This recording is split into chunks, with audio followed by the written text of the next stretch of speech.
মাঝে মধ্যে একটু ব্যতিক্রম কিছু করতে ভালোই লাগে। সব রকম অভ্যাস থাকা ভালো।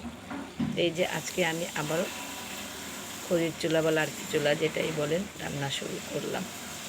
গ্যাসে রান্না করি, ইন্ডাকশান বা ইনভার্টারে রান্না করি, রাইস কুকারে করি, লার্কির চুলায় করি। আমরা শহরে থেকে লার্কির চুলায় রান্না করি, এটা খুব অবাক বিষয়। বর্তমানে আমাদের দেশে গ্যাসের অবস্থা খুবই খারাপ। একটুও গ্যাস পাই না, না রাতে না দিনে, একেবারেই পাই না। তার বিকল্প কারেন্টে রান্না বান্না, মানে ইন্ডাকশান বা ইনফ্রারেড অথবা রাইস কুকার। ইনফ্রারেডে রান্না করি, ইন্ডাকশনও করি, রাইস কুকারে করি, লার্কির চুলায় মাঝে মধ্যে করি। তাই বললাম সব রকম অভ্যাস থাকা ভালো। আর মাঝে মধ্যে একটু ব্যতিক্রম হলে কি হয়, ঢাকা শহরে থেকে গ্রামের পরিবেশে রান্না করা অন্যরকম ব্যাপার। এই যে গাছে কত মরিচ ধরে আছে, এখান থেকে ছিঁড়ে ছিঁড়ে রান্না করছি।